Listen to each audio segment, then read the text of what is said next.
I think the SEAL community, naval special warfare, me personally, I believe they do such a great job of trying to remove the ego from difficult and tough situations so that, we can just make, collectively, we can make the most creative and best decision to lead to mission success, where no ego, no rank, and no superiority is coming into play. And how do you do that without humility?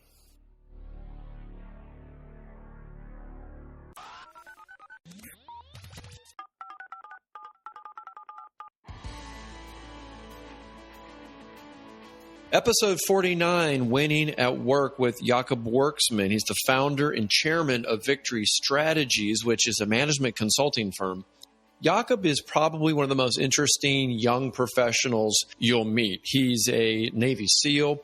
He's a Harvard-educated MBA. He's the entrepreneur, founder of a fast-growing management consulting company based out of Orlando. He was also awarded the prestigious 40 Under 40. He and I connected because we both run podcasts. He is dealing with management and leadership issues, as am I, as an executive recruiter. That's a big portion of my search assignment, is to identify and locate that skill set within leaders for my clients. Jakob is going to share with us really the differences and similarities between his training and management leadership style that he learned as an elite operator in the Navy SEALs from Harvard during his MBA program, and now currently running and leading an organization of elite operators from the military and from the corporate and entrepreneurial world. And he gives us his wisdom in today's podcast discussing ego, humility, that you're entitled to nothing, that mindset and attitude plays a huge role in the outcomes that you perform at home and life and work, and why an individual must align his personal why with his professional endeavors. Gives clarity on who is a leader. And finally, he showcases his new book, Leadership, a Life Sport. I hope you get as much out of this episode as I did. Stay tuned. Well, Jakob, welcome to the program. I know we've got a lot to cover, and you've been a very busy man with working on the house and publishing a new book, which we want to hear all about. And of course, we do want to hear about your company. I know that's getting a lot of publicity at Victory Strategies. But before we get into all that, why don't you give everyone just a kind of a high-level overview just of your background? It is a little bit unique. Let people kind of know where you've come from, and then let's kind of dive into this leadership style. Well, thanks, Tony. I appreciate being on the podcast and honored to have, your platform to share a little bit about my message and my journey. Let's take it back to when I was 18 years old. Had to make the decision if I wanted to go off to traditional college or try to pursue a military academy or go and enlist in the military, et cetera. And ultimately, got accepted in the Naval Academy, decided I wanted to shorten the length of time it was going to take for me to actually, get to even try or attempt to become a Navy SEAL. So decided to turn down the opportunity at the Naval Academy, enlisted right out of high school, showed up to BUDS, Basic Underwater Demolition SEAL training when I was 18, went through, the nearly 2-year training program. Our class had about an 85% attrition rate, and upon completion of SEAL training, was fortunate to get the opportunity to get stationed at a SEAL team based in Virginia Beach, Virginia. Checked into SEAL team at 20 years old, was old enough to go downrange, but not old enough to buy a beer in the U.S. Irony to the extreme. It made me a great designated driver for all my other teammates. So let's put it that way. So let's see. Had the opportunity to go to sniper school when I was 20, right before even deploying with the SEAL team. So I became a Navy SEAL sniper, and then ultimately ended up serving a little over 6 years total in the SEAL teams, deployed twice with my platoon. I'll say that I was fortunate with the opportunity to simultaneously achieve my bachelor's degree utilizing tuition assistance from the government while I was active duty, which made it really easy when I decided to make the transition out of the military and start my company, Victory Strategies.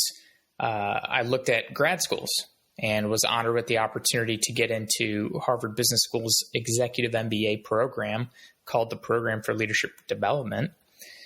Completed that in March of 2020. And what I've always loved about the dynamic of going to school while working a full-time job is the amazing parallels and intersections that you find between academia and practitioner worlds. Being able to take what I learned in the military and apply it, or in the military and in my, entrepreneurial practice, and apply it into the classroom, and then take what I'm learning in the classroom and apply it to my career has been just extremely beneficial. So fast forward today, our company Victory Strategies, a leadership development and assessment company. We've been in business for close to 3 years. We're a team of 20. We're working with everything from a 4-person startup all the way up to Fortune 50 companies. Buckle up because we're only going to grow and align with some more companies and kind of expand our reach and hopefully get global here soon. One of the big topics that I know you and I wanted to talk about was some of the differences in these leadership styles that you've learned, because you do bring that unique experience of military, kind of the elite, the elite military, kind of the elite school as well, and now as an entrepreneur. So which of the three do you want to start with? Yeah, you want to start with experiences from the SEAL teams? Yeah, let's start with that one first. There were so many things that I learned. Mind you, like many other young adults or, teenagers and that are entering adulthood, full of confidence, you think you're invincible, you still have a lot to learn, etc. And so thankfully, the biggest characteristic that was instilled in me as a SEAL trainee and then eventually as a junior SEAL was the characteristic of humility. Identifying areas of opportunity, identifying areas of improvement, realizing that, you might be coming from a town where you were the big fish in a small pond, but now you are a small fish in a big pond. And, one of the beauties of the SEAL teams is no matter what your strength is or how great you are at something, someone in the SEAL community is better than you. So it really instilled the aggression and attitude to always advance and get better. So, biggest characteristic, humility. Reflecting back, one of the most important things that stood out to me was there was no age adversity or ageism. We hear that a lot in the corporate world and in the private sector, but we almost always hear ageism referred to companies trying to get rid of, the older senior personnel who's 60, 70 years old. Well, I also think, ageism's on the reverse side where there's a lot of individuals that are seasoned executives, seasoned leaders, and they're discrediting or not being able to see the value in a lot of the millennials or younger generation that's coming into the workforce. Well, that didn't exist in the SEAL teams.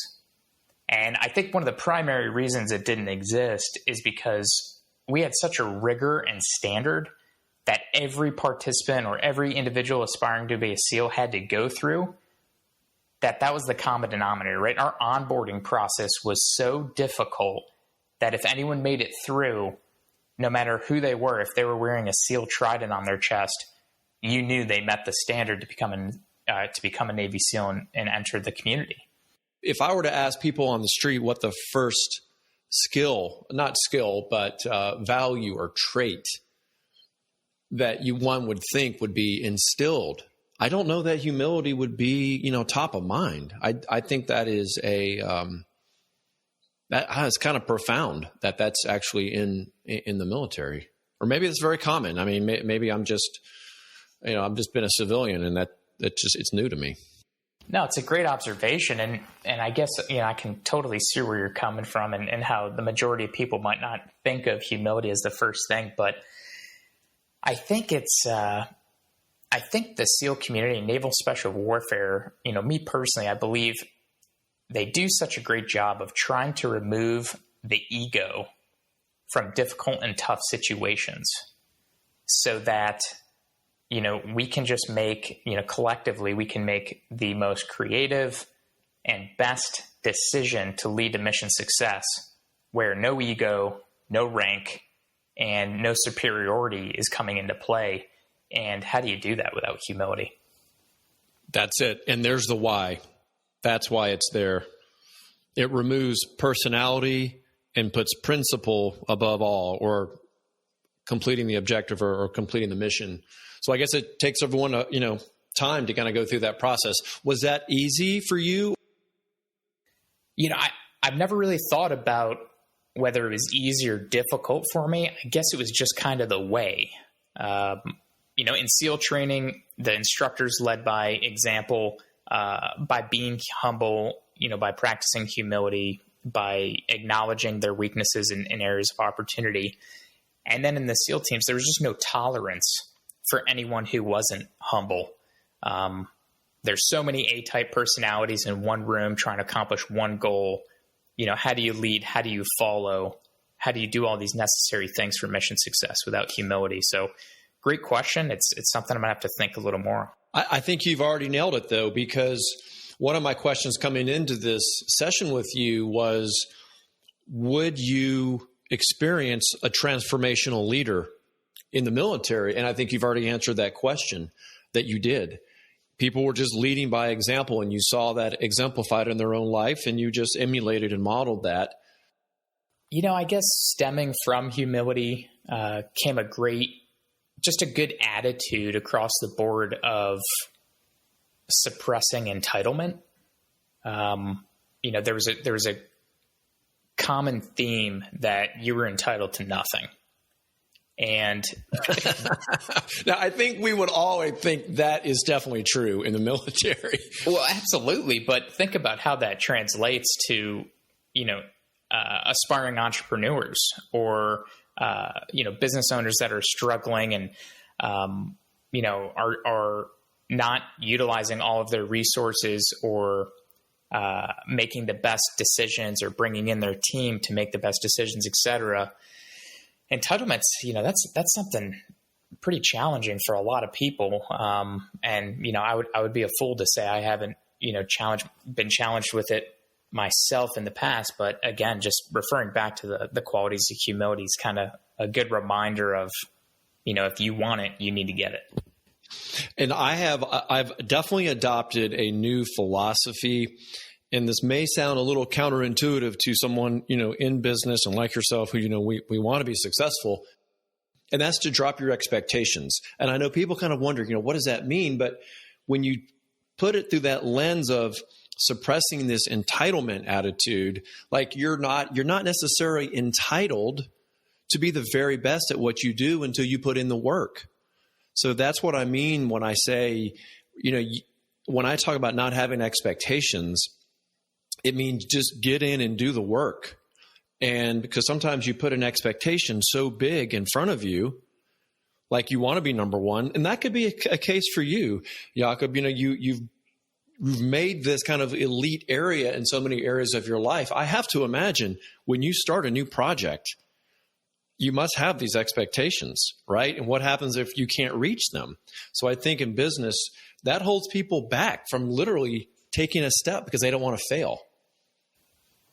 Yeah, I would agree with that. And I would also say, I think this is what you were alluding to. It's you have control over your own expectations, and make sure they're realistic, they're measurable, they're timely, and you have a plan to achieve whatever your expectations are of yourself. But yeah, not having a standard for other people's expectations, especially of you, that's definitely, a core foundational necessity to be successful, in my opinion. But how did that show up, though, in the military? Why would you have a sense of entitlement in the military? Well, I don't think a lot of people understand, for every one Navy SEAL operator, there's roughly 3 non-Navy SEALs in the military that are supporting that SEAL operator's mission. So a lot of the times when we're either training or engaging in operations overseas, et cetera, we're amongst so many other non-Navy SEALs within the military that oftentimes, it's a battle of ego and just maintaining that humility to suppress any kind of entitlement around other people that haven't gone through necessarily what you've gone through. Is there a third? Would you say there's a third component before we move off of the SEAL? Because I'm sure you could probably talk the entire time about what you learned, as a SEAL. I'll say maybe a third would be just having a growth-oriented and positive mindset and mental attitude, and so many things that can do for someone in the business world or just for someone in life.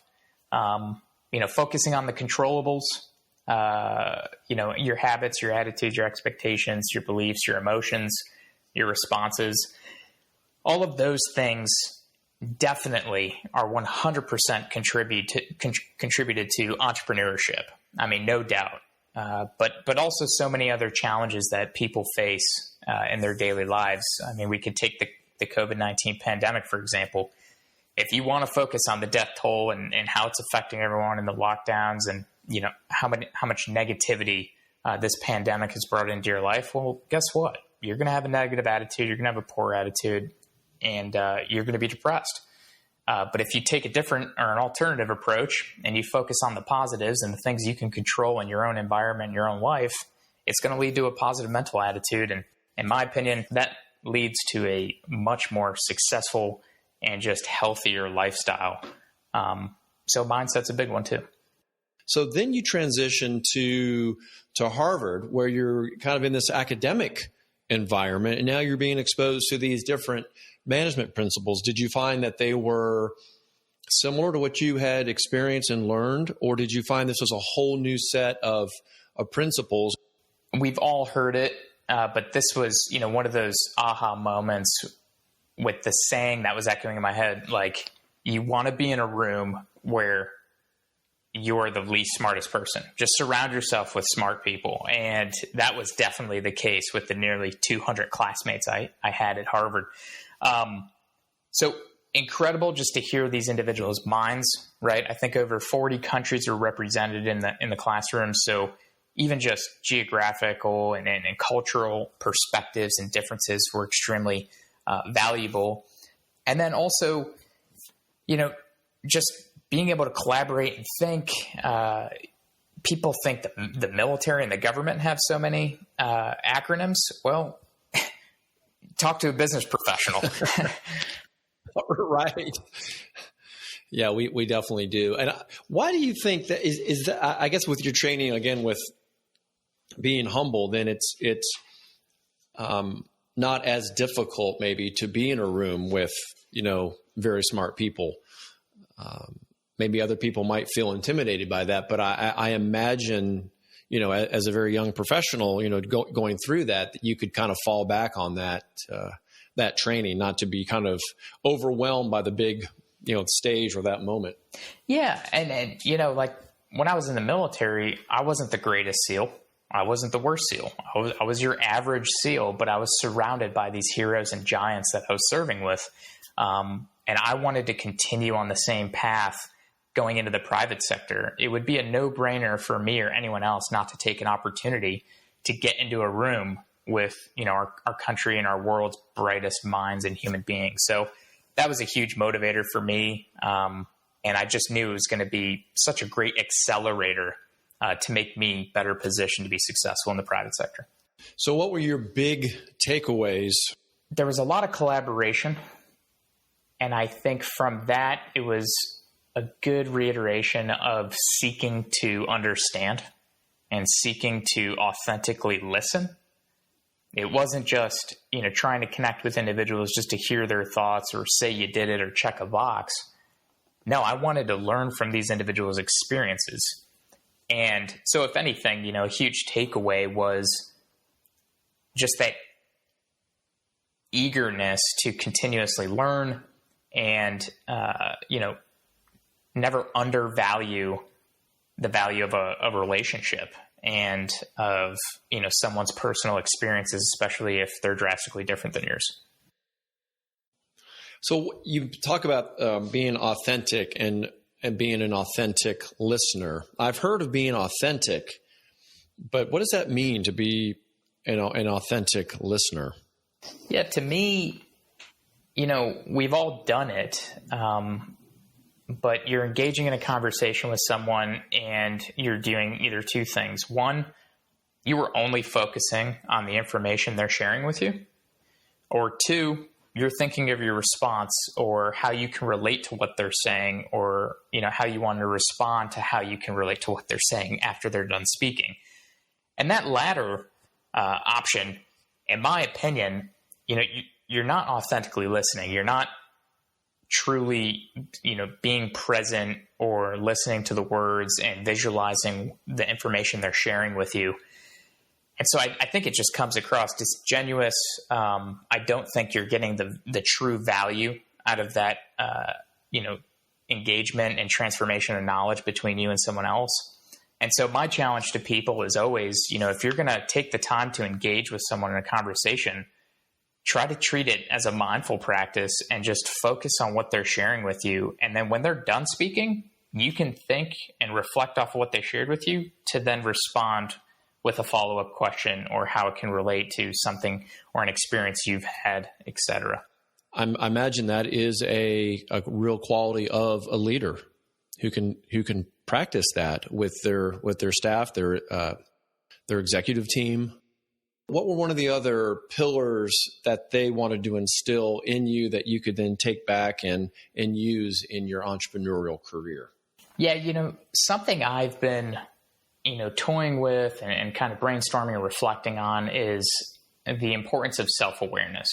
And, I don't think I necessarily identified, the two words together, self-awareness, while as an active duty SEAL, but it became very clear to me when I was at Harvard and in a room with all these individuals is the importance of, your self-awareness and situational awareness around other brilliant leaders or A-type personalities. I took it as such an opportunity. A big takeaway was the fact that so many of these, what people would view as uber successful business leaders who are now teaching at Harvard, would come into the classroom, they'd share their individual journeys. And within that, they would share what was underneath the surface, what, the public eye didn't see, the realities of chasing, this image of what everyone thinks is success. And they would get to the end of the line. There would be no one left to enjoy success with them. It would just be them and a boatload of money. And, just hearing, having the humility of Harvard and its faculty of bringing those stories and messages into the classroom to really share it with people that are either beginning their careers or in the middle of their careers. And unfortunately, I believe many of these individuals were previously chasing this image of success. And, too often success was related with, monetary value and tangible items. It wasn't true happiness and true, self-reflection and identification of who they are. So one of the huge takeaways was just more repetitions and more clarity on you as a leader or an individual leader's self-awareness and self-reflection, and then helping them identify their individual why and how that's aligned with, their professional endeavors. I'd love to hear maybe what your philosophy or your why is for Victory Strategies. And you can't say you want a boatload of money because now we've already taken that one off the table. Yeah, if that was the case, I would have accepted a lot of different job offers coming out of the military. You had a lot of other alternative paths, yes, I'm sure, right? That's a great question. In the simplest terms, we want to accelerate leaders and help them become their best wholesome self. Everyone is a leader. I hate the image of a leader has to be this, an officer on the battlefield leading troops into combat, or an executive of a company leading its 1,000 or 2,000 employees of the organization, et cetera. You're a leader in your community. You're a leader of your household. You're a leader of your kids, your family. You're a leader amongst friends. Everyone's a leader. And, Victory Strategies in our team, we don't just believe or we don't just work with leaders on developing how they can be the best leader in a professional or private sector setting. We're working with that leader to become a great individual, which we know is going to translate into their leadership qualities, characteristics, and style. If we're working with, just an individual specifically, we send them one of our proprietary, internally made assessment tools where they kind of fill out, and it stems from so many different categories. But, for simple terms, one entire section of the assessment focuses on their personal life. The other entire form of the assessment focuses on their professional life. And we ask them a lot of self-reflection questions. We want true, authentic, and raw responses. And then based off of that, we know who they're a good fit within our team. We pair them together. They embark on a discovery call, learn a bit more about each other's journeys, and then they get down into the trenches and into business. So a lot of our processes, as you know, and as many leaders know, nothing's going to change overnight. Whether it's an individual and their leadership style or a company's culture, it's going to take some time. So the majority of our engagements are no less than 6 months. Right. And I know these people, it's a complicated process to get people to be genuine and open up about themselves. And you kind of force them into this self-reflection so they can begin to see these different pillars that are in their life. You mentioned personal life. Well, you've got your personal life, you've got your financial, you've got your work, you have your spiritual, you have all these pillars, right? If one of these pillars is weak, then the foundation, it's not stable. And I imagine that's part of this process, this, what did you call it? This wholeness, that, the best wholesome person. I think that's fantastic. You're not just focused on work. No, because that's just it's only a portion or a piece of the puzzle or of the individual's identity. There's so much more to who they are than just a job title. Now, as an entrepreneur now for several years, and you've grown your company from yourself and your business partner to, I think you said 20 practitioners. And I know you have a blend of military and a blend of, seasoned, accomplished executives that kind of form your team. For your own personal management and leadership style, what have you learned has been the most effective for you to lead a team of such, diversity now, within your own ranks? Yeah, a professor at Harvard shared with us a belief he has, and he said, A players hire A players and B players hire C players. And what he meant by that is, highly motivated, high octane, driven professionals want to be surrounded with others that share those qualities. And then B players, or people who just want to do enough to get by, they don't want to get outshined. So they're going to surround themselves with C players, people that are just a bit beneath them in performance and in, business acumen, et cetera. And it just irritates me. So, since we've been growing, et cetera, we have focused on primarily producing a team of quality A-type driven individuals with demonstrated paths and business acumen and careers. So that's exactly right. Half of our team are former military members, former Navy SEALs, fighter pilots, Green Berets, et cetera. And the other half of our team are former business professionals, either entrepreneurs that had successful exits or, Fortune 50 executives who are now looking at the next chapter in their life. And that's to provide their wisdom, their guidance, their insights, and start coaching and mentoring other emerging leaders. So to your question, what has been, some of the keys to my success or our success is growing is, there's no ego involved. We're constantly reassessing how we can be better, how we can have clear, more concise communication, how we can deliver to our clients better. We're trying to produce authentic relationships with our clients. It's not just a monetary transaction. And we're not jeopardizing quality for quantity.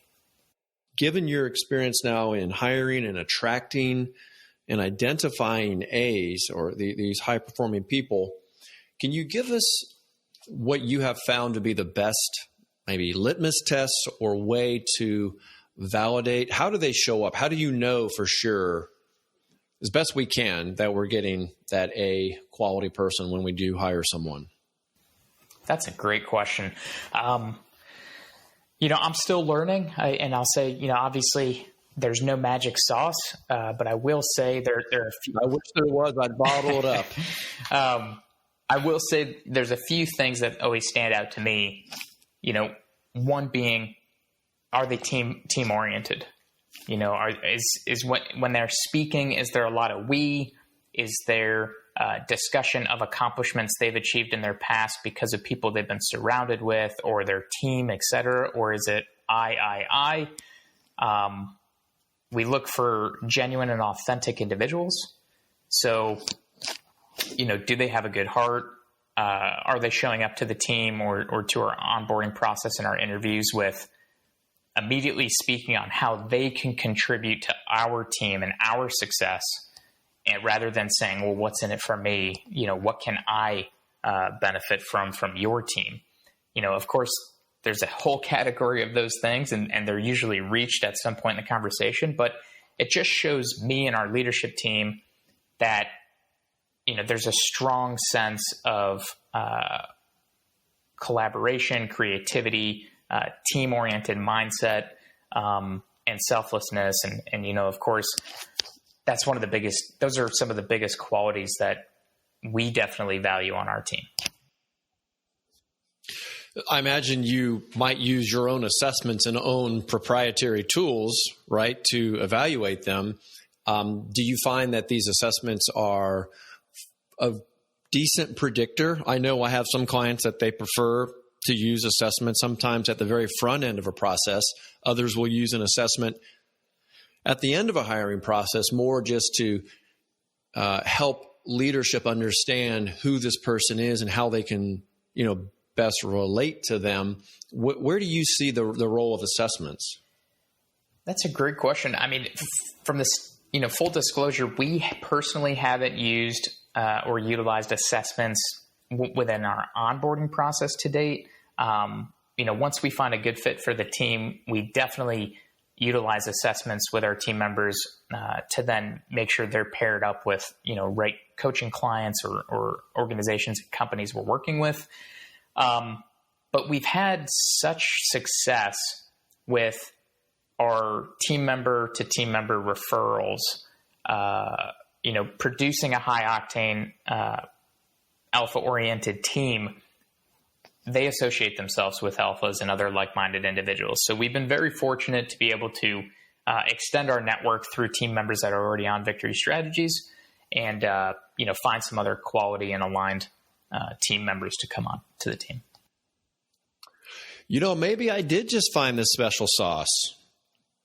It is getting those referrals from your existing high performers. It's definitely proven to be one of our secret sauces. All right. Well, see, there it is. You just needed me to dig it out. You already knew that. No, but it is important. And I do encourage companies who are hiring, go to your top performers, because it's an old saying, but it's there for a reason. Birds of a feather flock together. You've provided us a lot of great insights from these three different worlds that you have been living in.